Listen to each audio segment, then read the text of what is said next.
¿Qué tal? Me da mucho gusto saludarles y poder continuar con esta cuarta parte de la serie tan interesante en la que nos hemos sumergido profundamente en las Sagradas Escrituras acerca de los gigantes en los tiempos de Noé.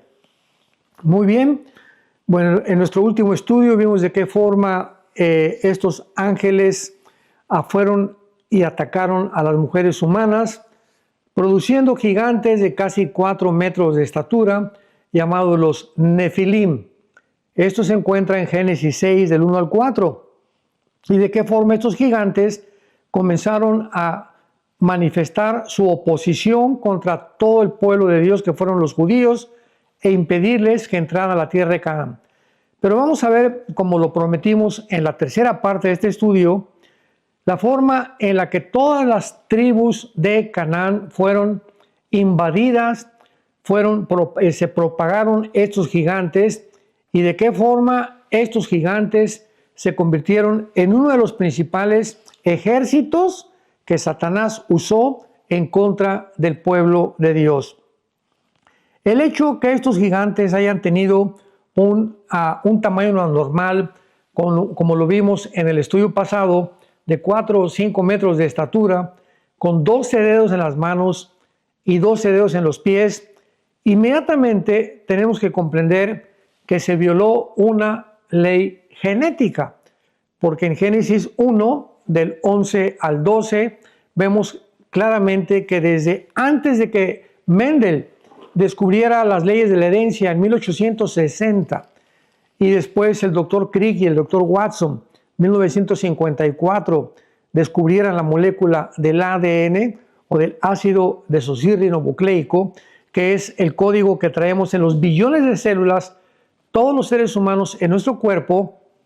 Dios se adelanta y nos muestra con muchísima anticipación que las leyes de la genética Él las estableció en las Sagradas Escrituras, y que no podemos mezclar una semilla de uva con una de naranja con una de la papaya, un perro con un gato, un caballo con una burra, un zorro con una liebre, etcétera, etcétera. El momento en que hay la cruza entre dos especies diferentes, se produce lo que se llama una raza híbrida. Y esta raza híbrida, ¿verdad?, pues ya no puede reproducirse. Un ejemplo, cuando se mezcla un caballo con una burra, ¿qué cosa es lo que nace? Pues nace una mula, y la mula nace híbrida. Entonces, aquí hubo una mezcla híbrida en la Biblia desde el tiempo del diluvio. Estamos hablando que el diluvio fue 1500 años desde Adán hasta que no entró en el arca.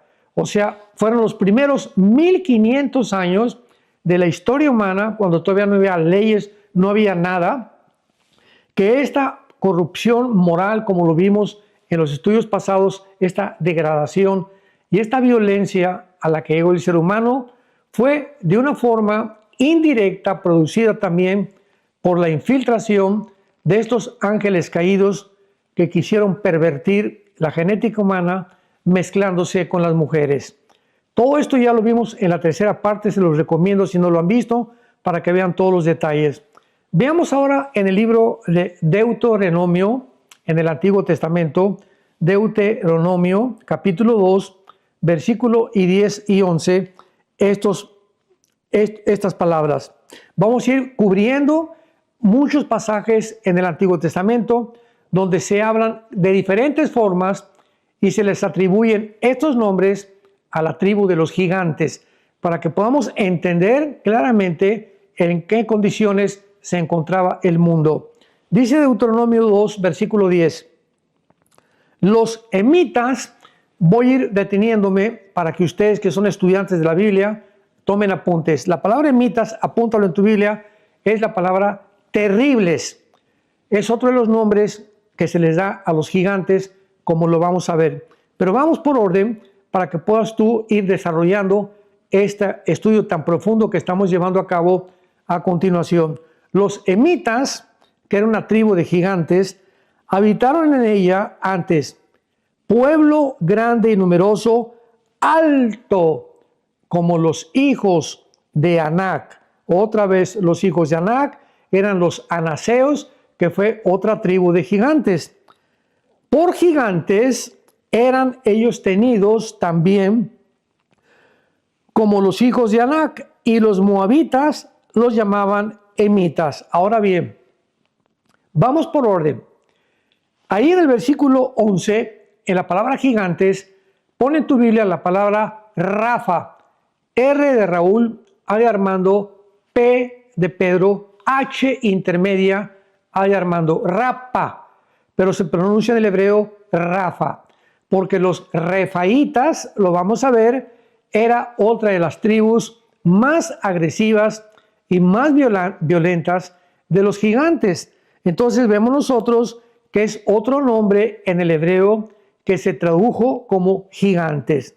Veamos ahora el versículo 20 del mismo capítulo 2 de Deuteronomio, y dice así: por tierra de gigantes, otra vez la palabra Rafa, apúntalo, por tierra de Rafa fue también ella tenida, habitaron en ella gigantes. Aquí ya esto nos saca de cualquier duda. Habitaron en ella gigantes en otro tiempo, a los cuales los amonitas llamaron sonsomeos. La palabra sonsomeos significa los poderosos o guerreros poderosos o terribles también. Vemos pues aquí ya 2 o 3 tribus, los emitas, los anaseos y los sonsomeos, que fueron nombres que se les dieron a los gigantes. Ahora, los refaitas eran conocidos como gigantes, pero desgraciadamente, en lugar de haber mantenido su verdadero nombre en las escrituras, se tradujo cuando hubo la traducción de la Biblia en el hebreo al griego, que se llamó la Septuaginta, que estos nombres fueron cambiándose a través del tiempo. Por eso no hay como recurrir al original de la Biblia para poder entender de qué está hablando la palabra de Dios. Veamos un ejemplo, por ejemplo, en el libro de Isaías, capítulo 26. Isaías, capítulo 26. Vamos a leer un versículo que al principio nos funde, como decimos aquí en México, las neuronas. O sea, nos funde los fusibles, porque nos quedamos aquí, así, ¿verdad?, con tantas cosas encriptadas que se encuentran en la palabra de Dios. Isaías 26, versículo 14. Muertos son, no vivirán. Han fallecido, no resucitarán. ¿Qué? No resucitarán, porque los castigaste, destruiste y deshiciste todo su recuerdo. Aquí la Biblia nos trae algo sorprendente, nos revela algo inédito, algo inusitado. Todos sabemos, por ejemplo, en Juan capítulo 5, el Evangelio de Juan capítulo 5, Jesucristo dijo que tanto los buenos como los malos van a resucitar. Pero aquí encontramos en este pasaje de Isaías que hay entidades que no van a resucitar. Y la pregunta es, ¿a quién se refiere el Espíritu Santo? ¿Quiénes son los que no van a resucitar? Si tanto los seres humanos, buenos como los malos, vamos a resucitar. Bueno, cuando recurrimos al original hebreo, encontramos que la palabra que se tradujo muertos o fallecido es la palabra que se usó en Deuteronomio para los gigantes y que se tradujo aquí rafaitas, pero se tradujo y le pusieron muertos. No le pusieron refaitas porque no hubiera tenido ningún sentido. Muertos son, no vivirán, rafaitas, o sea, no tiene sentido aparentemente la traducción, por lo que quisieron poner la palabra simplemente muertos, o sea, murieron. Pero la palabra es en el hebreo refaitas. Muy bien. Ahora vemos claramente que todas estas naciones de gigantes provenían de la unión hemos visto ya en la segunda y tercera parte de esta serie de la mezcla de los ángeles caídos con las mujeres humanas después del diluvio. Y uno de ellos, pues es muy famoso y es una historia que casi todo el mundo conoce, la historia del rey David enfrentándose al gigante Goliat. Aquí tenemos a Goliat, uno de los descendientes precisamente desde el diluvio de los gigantes que comenzaron a habitar la tierra y que comenzaron a tratar de, dizque, instruir a los seres humanos porque eran ángeles caídos en cuerpos completamente monstruosos. No podían tener cuerpos humanos porque eran una mezcla tanto de ángeles caídos como seres humanos que era imposible que pudiera ser una raza completamente natural. Aquí estaba violándose la ley genética de Dios. Dice 1 Samuel, capítulo 17, acerca de este famoso gigante Goliat. Veamos algunas características de Goliat. Versículo 4 al 6. Salió entonces del campamento de los filisteos. Los filisteos es la tierra actualmente, o la zona geográfica, o el territorio que ocupa el grupo terrorista Hamás. Hemos estado oyendo en los últimos años del grupo terrorista Hamás, que están ahorita en Gaza y que entraron el 7 de octubre a matar a 1,200 judíos en los kibbutz y que ahora Israel entró a perseguirlos y que había una destrucción tremenda en Gaza y ahorita es un problema internacional, que ahora los pobres, los gazaitas o los verdaderos palestinos de esta zona de Gaza que está junto al mar Mediterráneo no tienen hambre, no tienen comida, perdón, no tienen agua, simplemente porque pues por culpa de los terroristas. Así que si hacemos las conexiones, los filisteos ocuparon antes que jamás la zona de Gaza, que es la zona que está ahorita en disputa por las Naciones Unidas para que pueda venir la famosa paz y para que pueda ser administrada por tecnócratas. Y es la mesa que vamos a hablar otra vez de esta cosa que está ahorita en la situación política del presidente Trump y otras naciones árabes que quieren controlar esta zona, este territorio de Hamás. Y entonces dice la Biblia, salió entonces de los filisteos o de Gaza un paladín, o sea, un guerrero, el cual se llamaba Goliat, de Gat, y tenía de altura 6 codos y 1 palmo. Esto es aproximadamente 3 a 3,5 metros de estatura. Goliat tenía de 3 a 3,5 metros aproximadamente de estatura. Y traía un casco de bronce en su cabeza y llevaba una cota de malla, y era el peso de la cota de malla 5,000 ciclos de bronce. Un ciclo equivalía aproximadamente a 15 gramos. Así que estamos hablando aproximadamente de casi 60, 70 kilos de peso, lo que pesaba el puro casco de Goliat. Sobre sus piernas traía grebas, o sea, cosas así como de cadenas de bronce, una jabalina de bronce entre sus hombros. El asta de su lanza era como rodillo de telar. Tenía el hierro de su lanza 600 ciclos de hierro, que son aproximadamente 10 kilos, e iba su escudero delante de él. Así pues vemos nosotros que Goliat es el gigante que reta al ejército en aquel tiempo del rey Saúl, diciéndoles, si ustedes tienen un guerrero, los judíos, que puede enfrentarse conmigo y me gana, nosotros los filisteos nos vamos a rendir a ustedes. Pero si yo venzo a ese guerrero, entonces ustedes van a ser nuestros esclavos. Y vemos que después de que Goliat lanza este reto, ninguno de los soldados de Saúl se atrevió. Saúl estaba temblando de miedo cuando David, que tenía como 16 años de edad en esa época, no más de 18 años, oyó desde lejos lo que Goliat estaba diciendo. Y pues ya vemos toda la historia que va con el rey Saúl y le dice, yo me voy a enfrentar a él. El rey Saúl le quiere prestar su armadura para que pueda enfrentarse con Goliat. David le dice, no necesito tu armadura, yo voy en el nombre de Jehová de los ejércitos, a ese incircunciso lo voy a matar. Bueno, Dios lo va a matar a través de mí. Y agarra una piedra, David, ¿verdad?, con su onda, y una pedrada que le da exactamente aquí a Goliat. Goliat cae completamente noqueado, muerto, y ya en el suelo David le corta la cabeza.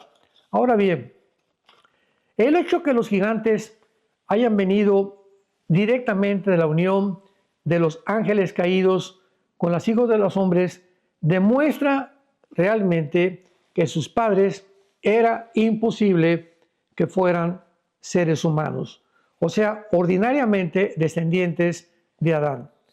Ninguno de estos monstruos, porque eran unos monstruos, pueden haber provenido de la mezcla de hombres y mujeres normales.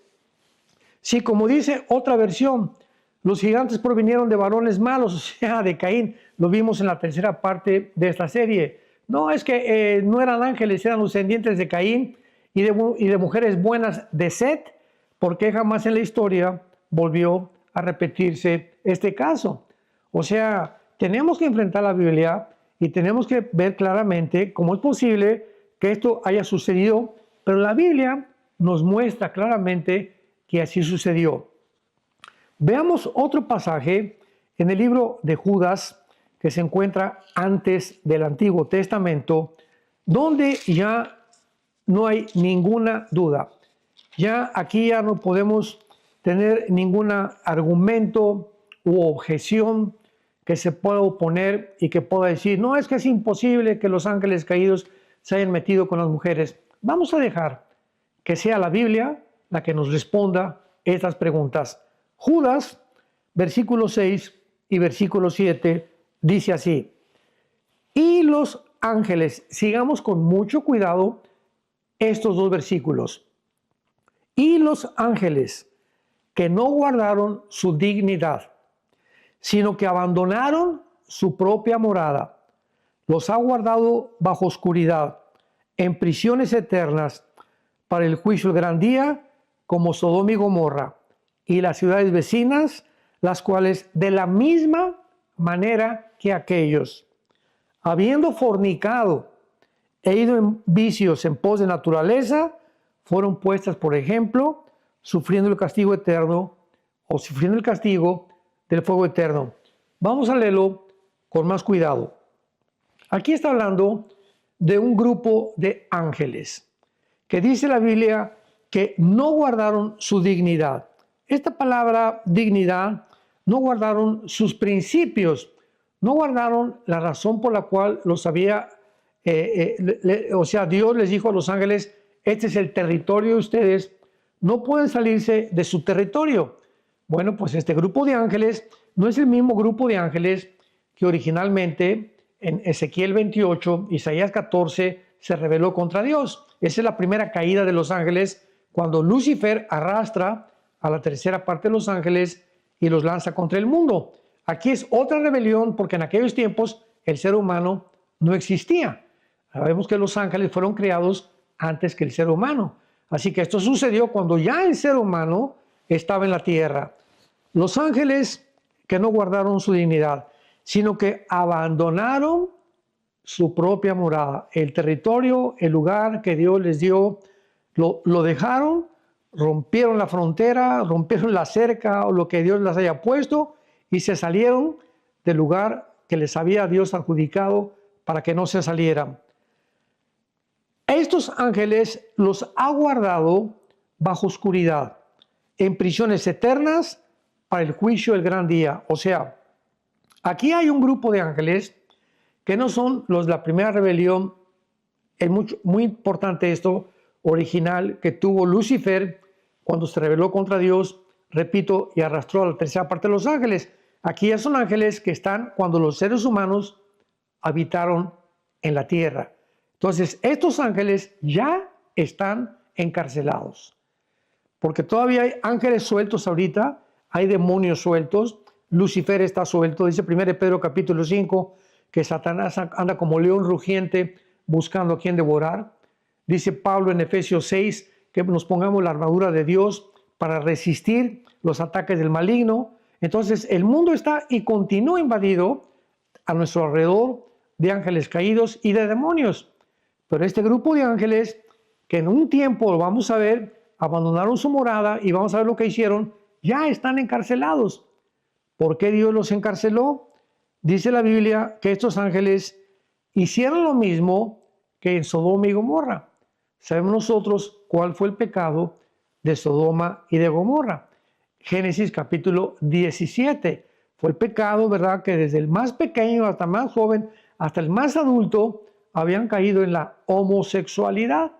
Entonces, los ángeles caídos, igual a los habitantes de Sodoma y Gomorra y las ciudades vecinas, las cuales de la misma manera que aquellos. ¿Quiénes son aquellos? Son los ángeles del versículo 6. Veamos el contexto claramente. Lo mismo que los ángeles fueron y fornicaron, aquí ya no hay ninguna duda, ya no hay vuelta de hoja. La palabra fornicareo es esporneu, de donde viene la palabra pornografía. Lo mismo que ellos fornicaron y fueron en vicios en contra de natura. O sea, qué clarísima es la Biblia. Si teníamos dudas al respecto, aquí el Espíritu Santo nos está mostrando palabra por palabra que exactamente como los sodomitas, estos ángeles caídos en Génesis capítulo 6, pecaron en contra de su propia naturaleza, mezclándose con mujeres humanas y fueron puestos, por ejemplo, sufriendo el castigo del fuego eterno. Muy bien. Entonces, es muy importante que nosotros podamos con detalles estar viendo estos pasajes para que podamos ver claramente el propósito detrás satánico de querer Satanás haber pervertido la genética humana. Uno de los principios que vimos en la parte número 3 de esta serie, o uno de los propósitos básicos satánicos, fue que cuando Satanás escuchó Génesis 3:15, que le dice Dios a Lucifer: pondré enemistad entre tu semilla, Satanás. Dios le está diciendo a Lucifer que él iba a tener una semilla. Lo vimos en la parte 3 de esta serie, que la palabra semilla, la palabra cera en el hebreo significa esperma. Vas a tener una descendencia, vas a tener un linaje.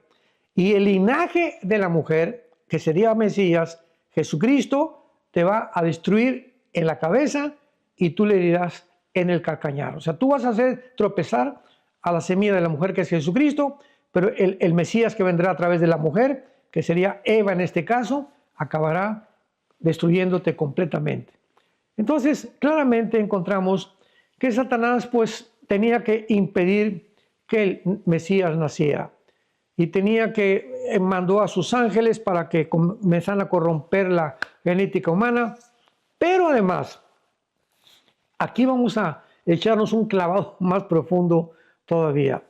Independientemente de que esto era el primer propósito número 1 de Satanás, impedir y pervertir la genética, Satanás, en segundo lugar, él también quería perpetuar su propia semilla. Quería también perpetuar su propia semilla. Pues como de la semilla de la mujer va a nacer el Mesías, yo también voy a tener mi descendencia. Y Dios se lo dijo. Yo no lo dije ni lo estoy diciendo yo. Lee Génesis 3:15. De tu semilla, Lucifer, vendrá la semilla que va a hacer tropezar al Mesías. Y la palabra semilla es la palabra cera, que es esperma, que se tradujo linaje y que se tradujo descendencia.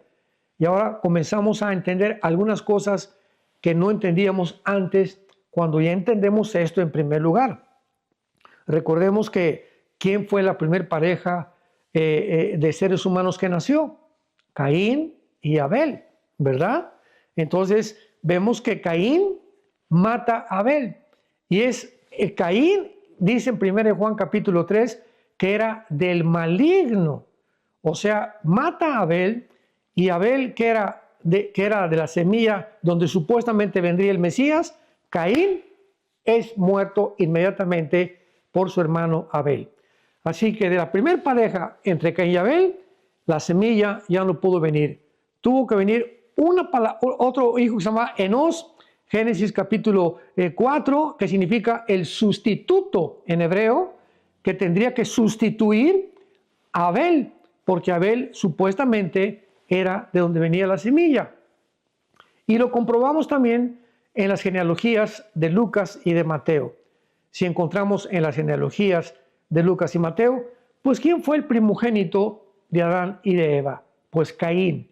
Y Caín no aparece en ninguna de las genealogías de Jesucristo. Después vemos nosotros, el apóstol Juan le llama que Caín pertenecía al maligno. Y la cerecita en el pastel, en Juan capítulo 8, cuando Jesús se enfrenta a los fariseos, les dice, ustedes no son de Dios, porque mi palabra no haya cabida en sus corazones. Y entonces le contestan los fariseos, nosotros no somos hijos de fornicación, nosotros somos descendientes de Abraham. Y Cristo les dice, si fueran ustedes, yo sé que son descendientes de Abraham, porque Cristo no negó que genéticamente los fariseos descendían de Abraham, pero les dijo a continuación, pero ustedes los deseos de vuestro padre queréis hacer. Yo lo que veo a mi padre, eso hago. Ustedes lo que oyen de su padre, eso es lo que quieren hacer. O sea, 5 veces en Juan capítulo 8, Jesucristo les dice a los fariseos, ustedes tienen otro padre. Y un padre es un progenitor. Y finalmente en el versículo 44, Juan 8:44, Cristo concluye y les dice, ustedes son ya para ninguna duda, hijos de vuestro padre el diablo son. Ustedes son hijos del diablo, hijos del diablo. Y como tales, los deseos de su padre quieren hacer. Él fue homicida desde el principio, está refiriéndose a Caín. O sea, Caín ya estaba completamente controlado de Satanás. Y los deseos de vuestro padre queréis hacer. Porque él ha sido homicida y mentiroso desde el principio, porque cuando habla mentira, de suyo habla, porque él es mentiroso y padre de mentira. Entonces, ya podemos entender tantas cosas en la Biblia, de qué forma ha perpetuado Satanás a través del tiempo también una descendencia. Esta es otra cosa enigmática, en la forma como se ha llevado a cabo todas estas cosas. Esperamos con las próximas series tener un poco más de profundidad en esto, pero ya vemos que cuando nos echamos el clavado y profundizamos un poco más en la Biblia, descubrimos tantos tesoros y tantas cosas, como dice 1 Corintios capítulo 8, porque lo que sabemos no lo sabemos como lo deberíamos de saber. Hay veces que pues salimos del seminario, ya doctorado en filosofía, doctorado en teología, etcétera, etcétera, y pues desgraciadamente hay muchos cristianos que creen que por haberse graduado del Instituto Bíblico o de un seminario teológico ya lo saben todo. Y mientras más pasa el tiempo nos damos cuenta que lo que sabíamos o muchas veces de las cosas que creíamos que estábamos bien, pasa el tiempo, analizamos más la Biblia, profundizamos más la Biblia, escudriñamos más la Biblia y descubrimos que hay muchas cosas que tenemos que cambiar porque tenemos que estar abiertos para que pueda el Espíritu Santo obrar con más libertad en nuestros corazones y no caigamos en el fariseísmo, en el dogmatismo, en el que porque yo no lo entiendo, lo voy a atacar o lo voy a criticar. Muy bien. Vemos también entonces, ¿verdad?, que otro propósito de Satanás al haber hecho esta mezcla y al haber producido gigantes era que realmente él no quería que entraran a la tierra prometida. Y recordamos en Números capítulo 13, ¿se acuerdan?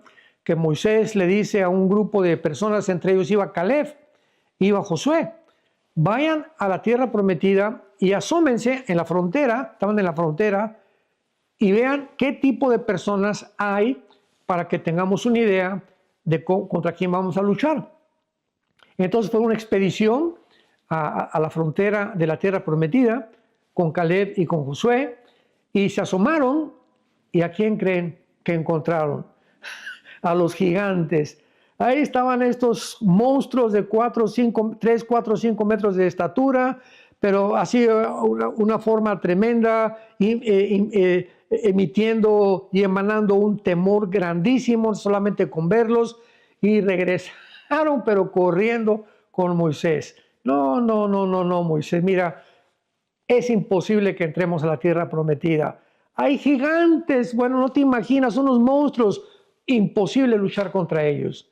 Pero Josué y Caleb, dice la Biblia, tenían otro espíritu diferente a estos 10 espías que fueron influidos por el temor y no creyeron la palabra de Dios.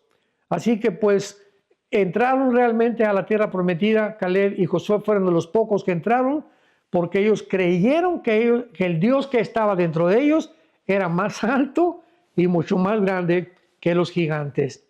Y así nos pasa a nosotros cuando enfrentamos problemas como cristianos. No, tengo un problemón tremendo, no lo puedo enfrentar. Espérame tantito, no importa el tamaño que tú tengas de tu problema o el gigante que se esté enfrentando, no es más grande que el Altísimo, que el Dios y Padre de nuestro Señor Jesucristo. Así que depende la visión y la percepción que tú tengas del futuro, lo que va a determinar hasta dónde Dios te va a permitir que entres y poseas la tierra. Así que esta fue otra de las cosas que Satanás quería impedir. Finalmente, pues ya vemos que Josué, en todo el libro de Josué narra cuando muere Moisés, la lucha contra los gigantes, los hijos de Og, que fue uno de los más grandes reyes de los gigantes, que lo vamos a ver en los otros números de las series, en la quinta y en la sexta parte. Y así vemos nosotros cómo Josué avanza, pero Josué muere y viene el tiempo de los jueces, que fue el peor tiempo de todos los que han habido, y fue hasta David, hasta que David hace su aparición, cuando él es el que acaba con la raza de los gigantes, como lo vamos a ver más adelante. Así pues, vemos entonces que siendo vencido en su primer intento, recordemos siempre que Satanás vuelve a atacar una y otra vez, y la tercera y la cuarta vez. Esta derrota, ¿verdad?, no lo detuvo a él. Entraron a la tierra prometida y trataron de propagar la semilla en el pueblo de Dios para poder mezclarse con aquellos que podían corromper genéticamente al pueblo de Dios. Dios había prometido de no volver a exterminar toda carne en la tierra con agua, pero claramente, por lo cual Satanás lo aprovechó como una ventaja a su favor. O sea, cuando vino el diluvio, Génesis 6, capítulo 6, capítulo 7, capítulo 8, está el diluvio universal. Dios promete a Noé no volver a destruir con agua la tierra. Lucifer lo oye y entonces lo toma él a su favor. Pero entonces habría otra forma en la que Dios iba a actuar. Y esta es la razón por la cual vino el segundo ataque, porque volvió otra vez Satanás a corromper a los seres humanos, llenando toda la tierra de Canaán con más gigantes después del diluvio, como ya lo vimos en Deuteronomio capítulo 2 y Deuteronomio capítulo 3. Ahora bien, veamos rápidamente a Deuteronomio capítulo 7 y finalmente en esta serie número 5, esta es la serie número 5 de esta serie de los gigantes de Noé, el capítulo 7 de Deuteronomio, vamos a entender, amados santos de Dios, una pregunta que se han hecho por muchas generaciones: ¿cómo es posible que Dios haya mandado matar a los cananitas? Esto fue un genocidio. Y oímos ateos como Richard Dawkins: oye, el Dios de la Biblia es un monstruo, ¿cómo pudo haber hecho esto? Etcétera, etcétera. Vete a la Biblia y manda a matar a la gente, a los niños, a las mujeres. ¿Qué es esto? Este no puede ser un Dios de amor, no puede ser un Dios de bondad, no puede ser un Dios que pueda realmente dar su vida por nosotros. ¿Por qué piensa así este tipo de personas? El apóstol Pablo, en su primera carta a los Corintios, capítulo 2, lo explica. Porque el hombre natural, la persona que no tiene el Espíritu Santo, no entiende las cosas profundas de Dios. Sí, para nosotros, tú y yo que tenemos al Espíritu Santo, toda esta serie de los gigantes y la mezcla genética es difícil de asimilar y de poder entender. Imaginémonos a las personas que no tienen al Espíritu Santo. Así que si para nosotros todavía es muy difícil y nos enfrentamos con pasajes en la Biblia que necesitamos estudiar mucho más profundamente para poder comprenderlos, imaginémonos la gente que no tiene al Espíritu Santo. Entonces, ¿cuál fue la razón por la cual Dios mandó exterminar así completamente, primero con el diluvio y después cuando entra Josué y Moisés a la tierra de Canaán, a todos los cananitas? La respuesta es simplemente muy sencilla, porque toda la tierra de Canaán estaba infectada genéticamente. O sea, la semilla de los gigantes, como lo vimos en la anterior parte, en la parte cuarta, estaba completamente propagada la semilla en todos los habitantes. Como el diluvio se corrompió, se volvió a corromper con los cananitas. Dios no podía que viniera una generación nueva en un territorio donde la gente traía en su sangre la semilla de Satanás.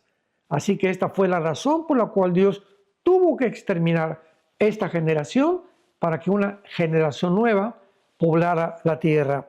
Veamos esto en Deuteronomio capítulo 7, versículo del 1 al 3. Cuando Jehová tu Dios te haya introducido en la tierra a la cual entras para tomarla, y haya echado delante de ti a muchas naciones, al Eteo, al Gergeseo, al Amorreo, al Cananeo, Fereseo, al Ebeo, al Jebuseo, 7 naciones mayores y más poderosas que tú, Jehová tu Dios las haya entregado delante de ti y las hayas derrotado, las destruirás de todo. No harás con ellas alianza, ni tendrás de ellas misericordia. Tampoco te vas a emparentar, o sea, no se vayan a mezclar tampoco con esas mujeres. ¿Por qué? Por la infección genética. Ahora lo entendemos. No se emparenten con ninguna mujer. No des a tu hija ni a tu hijo, ni tomes a su hija de tu hijo para tus hijos. O sea, cuídate que tus hijos se mezclen tampoco con hijas de ellas o hijos de ellos, ni tú tampoco con esas mujeres, porque desviará a tu hijo de en pos de mí y servirán a dioses ajenos, y el furor de Jehová se encenderá sobre vosotros y te destruirá muy pronto. Veamos ahora el capítulo 9 de Deuteronomio, versículo del 1 al 2. Oye Israel, hoy te voy a pasar al Jordán para entrar a desposeer naciones más numerosas y más poderosas que tú. O sea, los mando a un territorio de gigantes, ciudades grandes, amuralladas hasta el cielo. Escucha, un pueblo grande y alto, hijos de los anaseos. Ya vimos en Deuteronomio 2 que los anaseos eran una tribu de los más grandes gigantes, de los cuales tienes tu conocimiento y has oído decir, ¿quién se sostendrá delante de los hijos de Anac? O sea, Anac, de donde descendieron los anaseos, fue otra de las tribus más grandes de gigantes. Vemos pues claramente a través de este estudio que los gigantes tenían un propósito muy grande de poder implantar la semilla satánica, echar a perder la semilla satánica. Y ahora entendemos por qué Jesucristo en Mateo 24, 37 en adelante dice, mas como en los días de Noé, así será también la venida del Hijo del Hombre. ¿Qué quería Jesucristo decirnos al atribuirle a una generación las mismas características que iban a existir en la generación antes de que Él viniera, que tal vez es nuestra generación, que esas características en aquel tiempo, la genética del ser humano fue completamente violada, fue invadida y nos encontramos en el siglo XXI con el transhumanismo, el transgénero, la eugenesia, por ahí comenzó en el siglo XIX, principio del siglo XX, la eugenesia, el nazismo, las prácticas de cambiar la genética al hombre, hacerlo mujer, hacerlo en viceversa, etcétera, etcétera, nos encontramos en un mundo donde hemos creído realmente que vamos a mejorar a través de la genética, la inteligencia artificial y la tecnología, la raza humana. Hemos llegado a creer que podemos improvisar algo mucho mejor que la creación original de Dios. En otras palabras, el ser humano se ha creído la mentira del huerto del Edén. Serán como dioses. Y esta mentira se sigue propagando y se sigue aceptando en la mayor parte de las universidades en México, en Estados Unidos, en el mundo entero. Se sigue enseñando el famoso Foro Económico Mundial de Davos, Suiza, a políticos, diplomáticos, escritores, arqueólogos, paleontólogos, infectólogos, etcétera, etcétera. Se enseña que el ser humano va a crear una super raza de seres humanos. Este es el tiempo en que nos encontramos, como en los tiempos de Noé. Y es el momento en el que tenemos que ya entender la palabra de Dios, profundizar en la palabra de Dios y entender claramente por qué Jesucristo dijo: mirad que vuestros corazones no se carguen de glotonería y de los afanes de esta vida, y venga de repente sobre ustedes ese día, sino que oren para que sean tenidos por dignos de escapar de todas estas cosas que vendrán sobre la tierra. Te quiero preguntar, ¿estás tú preparando tu vida espiritual? ¿Estás tú teniendo una vida mucho más íntima de comunión con Dios? ¿Estás tú con tu familia acercándose más a la adoración y a la palabra de Dios para tener más revelación y más luz de qué decisiones debemos de tomar en estos tiempos tan difíciles? Dichoso sea el varón que teme a Jehová. Su mujer será como plantas de olivo en su mesa, sus hijos como plantas alrededor de su casa. Estas bendiciones son las que tiene el varón que teme a Jehová.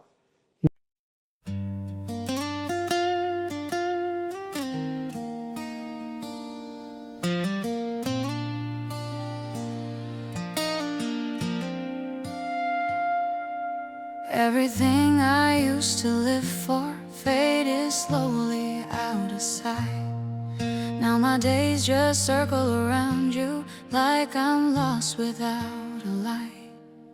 All the noise just turns to silence when your memory comes through. And the world I once was chasing now feels small and shaped like you.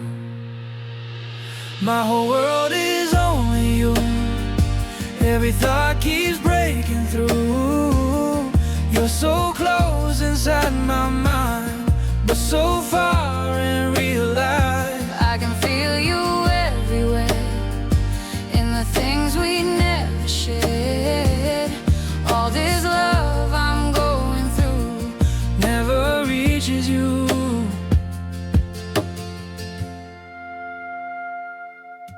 Every image feels so real now, like you're standing next to me. But the truth is in the silence, you were never meant to see. My whole world is only you. Every thought keeps breaking through. You're so close inside my mind, but so far in real life. I can feel you everywhere, in the things we never shared. All this love I'm going through never reaches you.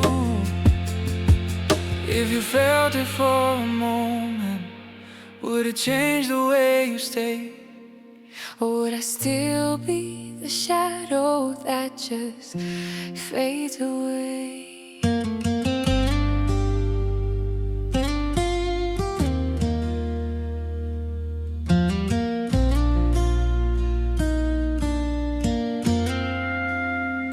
My whole world is only you, all is only you. But your world's a different view.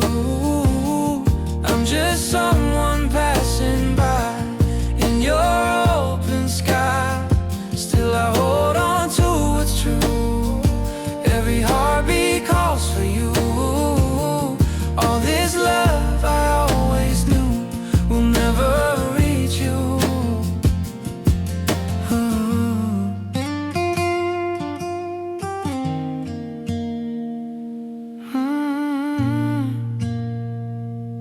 Mm.